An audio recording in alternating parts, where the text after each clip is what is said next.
Good morning and welcome to Peace Out, where we are all learning together to peace out. Today is the last day of February. I'm so excited. Did you know in March 2020 is when we started Peace Out?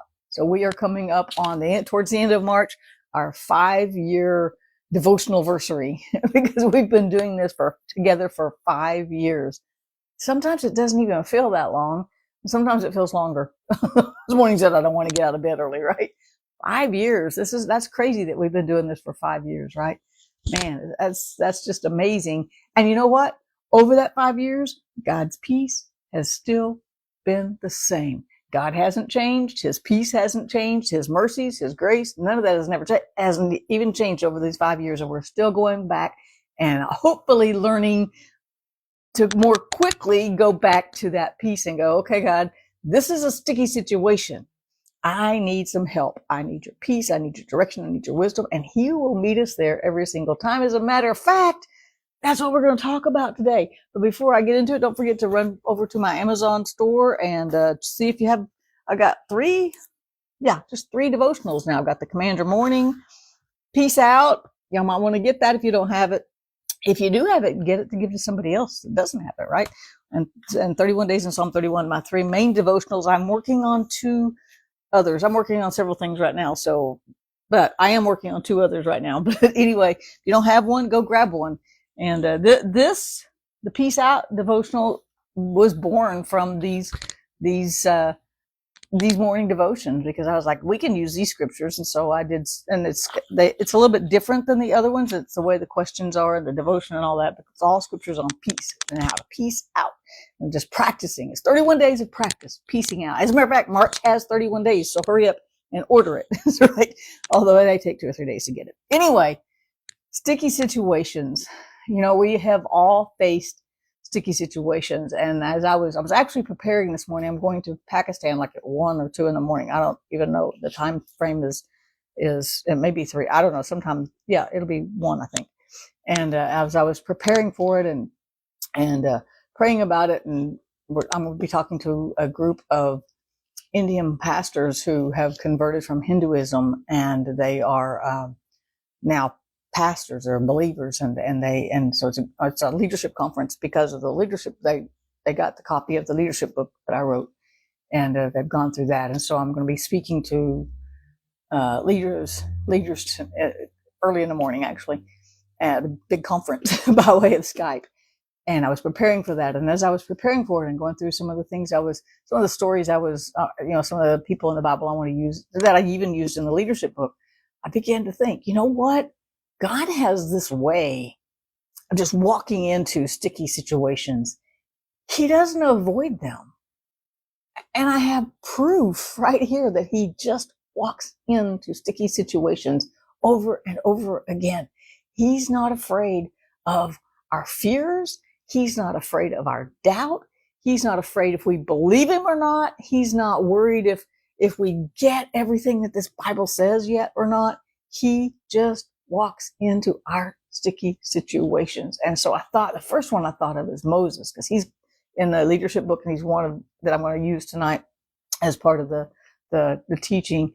And I thought Moses was in a sticky situation. Now, he thought everything was pretty good, right? He thought everything was going pretty good. He was hiding in the back of the wilderness. But why was he hiding in the back of the wilderness? Because he killed somebody, right? He was not really a part of the Hebrew population. They rejected him because he grew up in the Pharaoh's house. Pharaoh's house rejected him because he was actually a Hebrew. And then he killed an Egyptian who killed a Hebrew. So he banished himself basically to the backside of the wilderness. He was in a sticky situation. God didn't say, I can't go meet a murderer in the back of the wilderness.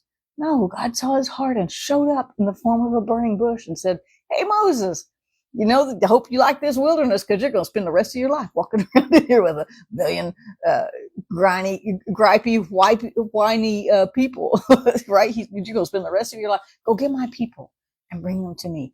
He didn't condemn Moses. He didn't say, what did you do? He just showed up in a really sticky situation. And then another person that I talk about a lot is Gideon. He was in a sticky situation. The Midianites, in Judges chapter 6, the Midianites were coming in and stealing their wheat. So he's hiding out at night threshing his wheat to basically so they wouldn't see him and so that they wouldn't get his wheat. He's like, not today, Satan, not today, Midianites. You can't have my wheat. I don't think he was scared. I think he was mad and saying and determined. And I think he was, a lot of people have said he was in fear. So anyway, you want to think about it, whether you think he was in just rank fear and hiding out in fear, or he's confident and going, you ain't getting my wheat today, you devil people, right? You're not stealing from me today. Either way you look at that, it was a sticky situation, and God walked right in. And Gideon, this is why I think it wasn't fear, because the angel of the Lord appears and goes, hey, Gideon, mighty man, God is with you, mighty man of valor. And he immediately said, if God is with us, why? If God is with me, why? God, did he whys? Gideon had whys, but he immediately said, if God is for me, God is with me, why is this happening? Have you ever been in a situation where you're like, I don't know how this happened in my life. I don't know why this happened in my life. And it doesn't keep God from coming to you. He is not going to avoid a sticky situation. He will show up. He showed up for the woman at the well. She was in kind of a sticky situation. She had all these husbands, and he showed up. He went, but think of this. His disciples said, why are we going through Samaria? Jesus is like, we got to go through Samaria. The Jews didn't travel through Samaria. It was the other side of the tracks. They would go miles walking out of the way to avoid going through Samaria.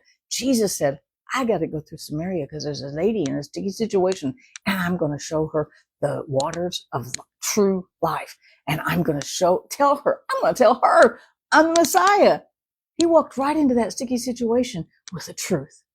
He walked right into, as a matter of fact, he went to the garden after Adam and Eve sinned. It said he came in the evening and to walk with them. And he said, where are you?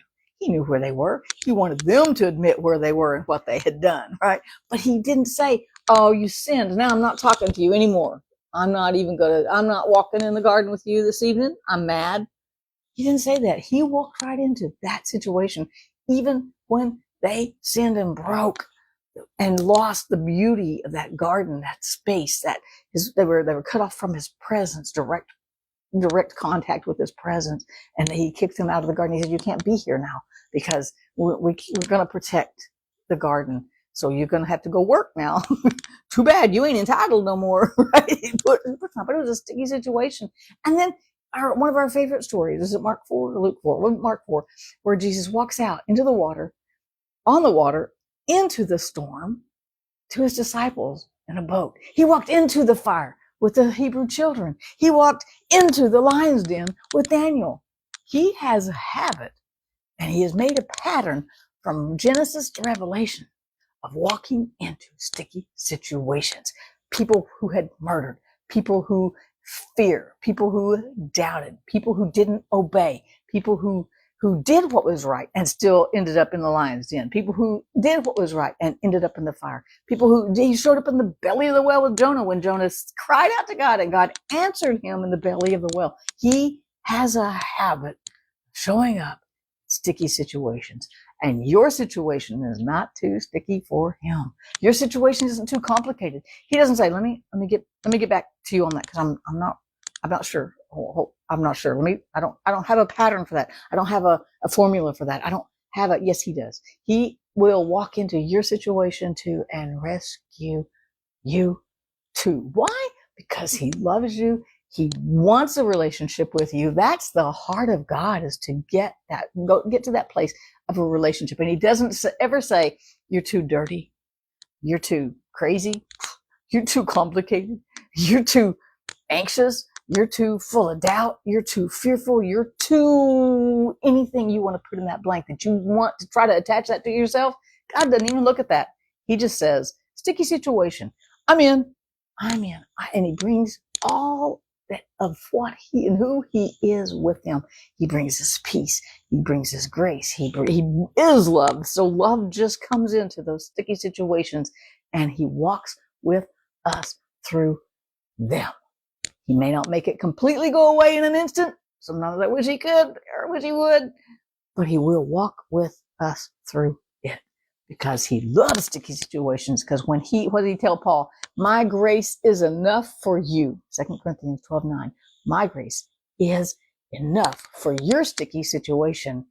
And then he says, he said, when Paul said, I will be happy in my weakness then. I will embrace my weakness, because when I'm weak and I recognize my need for God, he shows up strong on my behalf. That's why we can peace out. Peace out. God is with you in your sticky and non-sticky situations. He's with you. So peace out. Have a great weekend. I'll see you bright and early Monday morning.